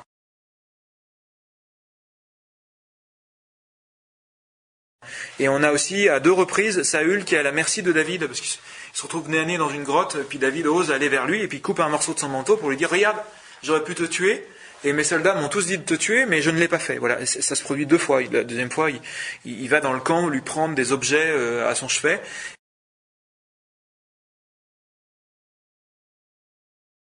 Et on a vraiment ça. Ça aussi, c'est un moyen qui nous est donné. C'est le Seigneur va nous montrer une porte. À un moment, il va nous dire il faut que tu fasses ça. Voilà, il y a notre ange qui va nous montrer et on va faire quelque chose et qui va avoir une capacité de retourner le cœur de la personne en face. Voilà.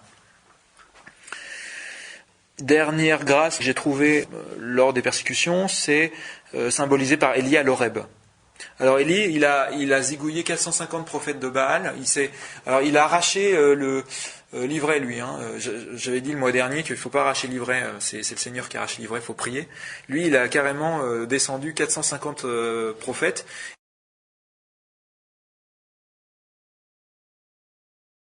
Et Jésus avait dit quand vous chassez un démon, vous faites le ménage et après il prend 7 démons plus méchants que lui et puis il revient quoi. Et là, il faut imaginer que dans les 450, il va y avoir des esprits qui se baladaient un peu et puis ils viennent en masse à travers Jézabel, cette reine impie, et qui va exercer une persécution extrêmement violente contre Élie. Et elle est d'autant plus violente, je pense, qu'il a usé lui-même de violence et que le Seigneur lui dit attention parce que là, en gros, t'es sur le fil, quoi. T'as été un peu loin.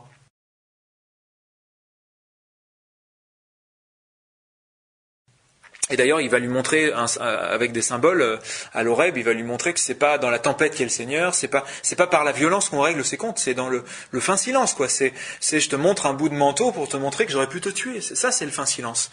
Et donc le réconfort que Élie obtient dans un premier temps, c'est une cruche d'eau, enfin c'est d'avoir un ange avec une petite galette cuite au feu et puis une cruche à 2 reprises parce qu'il s'endort la première fois.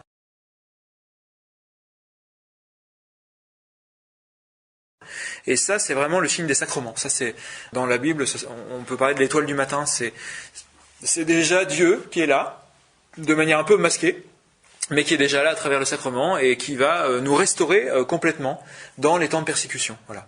Et on a parlé un petit peu du sacrement de mariage tout à l'heure parce que le sacrement de mariage c'est extrêmement puissant. Voilà, il faudrait qu'on en parle parce que c'est aussi puissant que l'Eucharistie, un sacrement de mariage. Mais voilà, je trouve qu'il y a beaucoup de choses à dire. Et là, c'est plutôt peut-être l'Eucharistie, parce que c'est le petit pain et la cruche d'eau, et qui lui permettent de marcher 40 jours et 40 nuits sans manger ni boire. Et c'est très beau. Voilà, et de passer à travers les persécutions.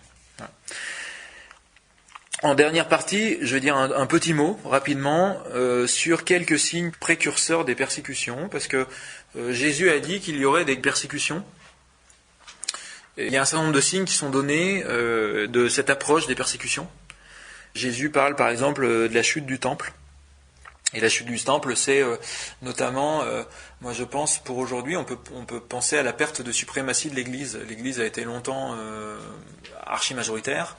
Et aujourd'hui, l'Église est banalisée, quoi. On dit, vous n'êtes qu'une religion parmi d'autres. Voilà, l'État s'est éloigné de l'Église. Il y a très peu de personnes qui sont pratiquantes. On a les faux messies, les faux prophètes, dont parle Jésus à un certain nombre de reprises. L'avènement des faux messies, des faux prophètes, et aujourd'hui il y en a beaucoup. On est dans une époque où on est particulièrement baigné de faux prophètes à travers le New Age, à travers un certain nombre de personnes qui entraînent d'autres gens à faire des actes de sorcellerie, de satanisme, qui reviennent en fait, parce qu'il y a cette superstition ambiante, et il y a des gens qui se réunissent et qui font tourner des tables, qui font des choses parce qu'ils se disent tiens ça va être sympa, et puis on leur a jamais dit que finalement aucun acte n'est gratuit et que quand on fait quelque chose on a des conséquences, quoi, et on a un lien après, on a comme Saül qui va faire des choses interdites, on a après un esprit qui nous influence et puis qui rentre en nous petit à petit.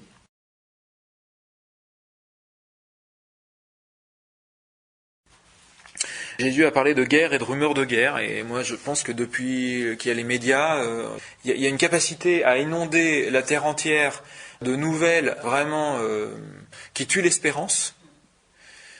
Et du coup, c'est vrai que on n'a jamais eu autant de guerres et de rumeurs de guerre qu'aujourd'hui. Enfin, c'est quelque chose qui est très fort aujourd'hui. C'est pour ça, nous, en tant que chrétiens, quand on regarde la télé, je dirais, soit on regarde la télé juste pour voir un peu les nouvelles et on dit, Seigneur, maintenant je vais prier pour ces gens parce que rien n'est gratuit en fait. Soit je prends cette nouvelle et je m'en sers pour prier pour les gens, soit j'éteins ma télé. Mais si je ne prie pas, il va se passer quelque chose qui va atteindre mon espérance, parce que je vais me dire à quoi bon finalement, et puis je vais aller sur une autre chaîne pour voir si il n'y a pas quelque chose qui va remonter un peu le niveau, mais ça va être pire parce qu'il va y avoir d'autres victimes qui vont témoigner, il va y avoir d'autres circonstances aggravantes pour les meurtriers, etc., pour les guerres. Donc on a une responsabilité là-dessus, et il est bien dit, ne suivez pas ceux qui prophétisent des guerres, c'est dans les prophètes que c'est écrit ça. Pourquoi ce tumulte des nations? Pourquoi ce vain tumulte des nations? Voilà. Donc nous, on peut se renseigner un petit peu sur toutes ces choses, mais il faut rester raisonnable parce que très vite ça devient un enfermement et on est contaminé, quoi. Voilà.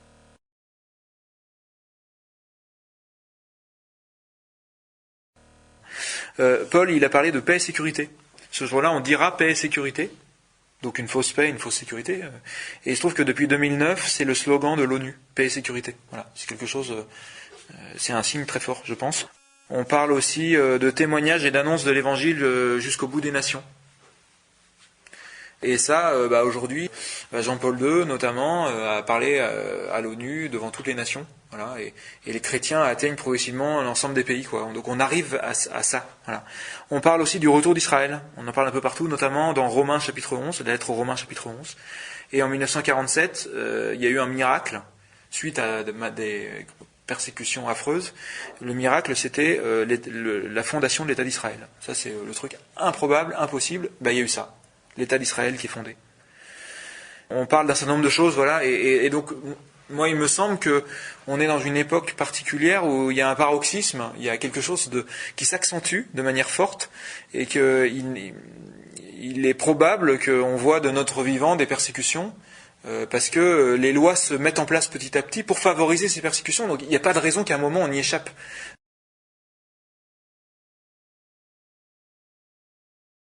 Il y a forcément un moment, on a bien vu avec les manifestations pour tous et autres, où il y a eu des répressions très fortes alors que les gens venaient de manière non violente, pour ceux qui y étaient. Après, on souscrit ou pas, mais je pense qu'on peut au moins respecter la non-violence de ceux qui viennent manifester. Et aujourd'hui, petit à petit, même l'État, malheureusement, parfois prend des moyens qui ne sont pas des moyens sains pour réprimer des gens qui ont des idées adverses, quoi. Voilà. Donc si on peut dire un petit mot de conclusion sur tout ce qui touche à Gog, ce roi qui persécute, ce dragon rouge qu'on trouve dans l'Apocalypse, c'est cette attitude chrétienne qui va à l'opposé, qui est aimer vos persécuteurs.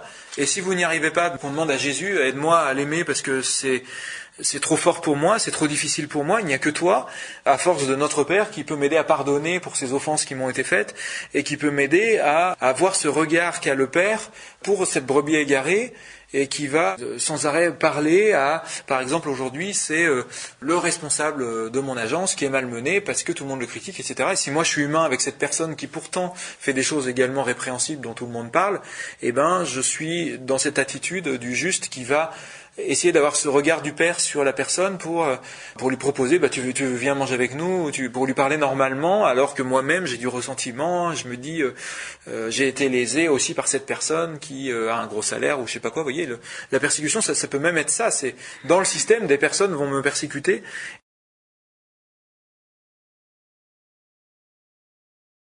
Et ces différents personnages qui nous ont précédés, donc Abel.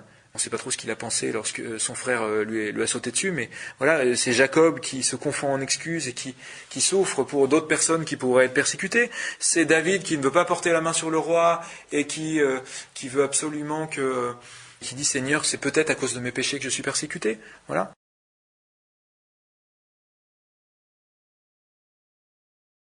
Donc il y avait cette attitude aussi de comprendre quel est le rugissement, d'arriver à dire tiens, ça c'est un rugissement, je mets un arrêt.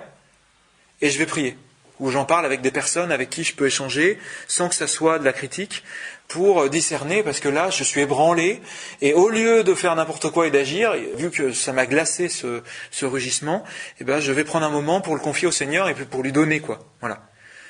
Parce que le rugissement, il faut rappeler, enfin, je ne l'ai pas dit, mais qu'un lion, il rugit, il avance pas en même temps. Le lion, il s'arrête, il rugit. Donc, quelqu'un qui rugit, il n'attaque pas tout de suite. Donc j'ai le temps de m'éloigner et de, finalement, comme l'armée là qui parle à Ézéchias avec ce rugissement, ils n'ont pas encore déployé leur catapulte, là ils sont pas loin en fait. C'est un émissaire qui vient. Donc le malin n'a pas encore gagné lorsqu'il rugit. Il se prépare à attaquer, mais donc nous c'est un avertissement en fait pour prier, c'est ça. Le rugissement est un avertissement que le Seigneur nous envoie en disant prie et tu vas voir l'attaque qui va se passer, tu auras le dessus parce que tu te seras préparé. Voilà. Le rugissement t'aura averti, voilà, même si c'est désagréable d'entendre un rugissement. La juste attitude du persécuté, donc on a parlé un petit peu de la fuite, qui est l'attitude de base, Sainte Thérèse disait ça, moi, parfois, il y a une sœur qui me dit un truc, plutôt que de lui répondre, je fuis. Ne pas ouvrir la bouche, le silence, c'est un vrai témoignage, parce qu'on s'unit au Christ qui a été silencieux devant la souffrance. Et puis on a Jacob qui nous montre un petit peu comment avoir une bonne attitude avec Ésaü, avec...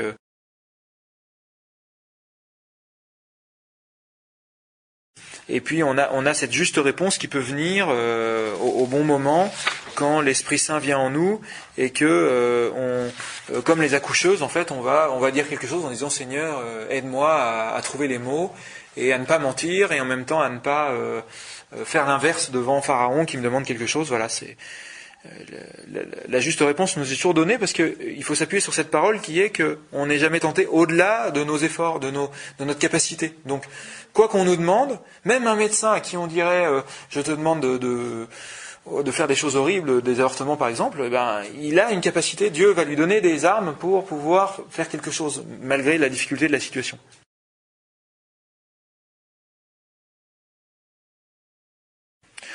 Et puis on a parlé un petit peu des grâces lors de la persécution, du soutien actif que le Seigneur nous envoyait. Donc moi je pense que l'émerveillement devant les amis que le Seigneur nous envoie ou devant les gens du sexe opposé avec cette complémentarité merveilleuse homme-femme ou notre conjoint, ou la maternité aussi, nos parents et puis la Vierge Marie, les gens qui exercent une paternité ou une maternité sur nous, il faut s'en émerveiller parce que ça attire sur nous des grâces particulières lors de la persécution et ça nous permet d'exploiter ces amitiés, ces liens qu'on a avec ces autres personnes pour profiter de leur perle spirituelle. Voilà.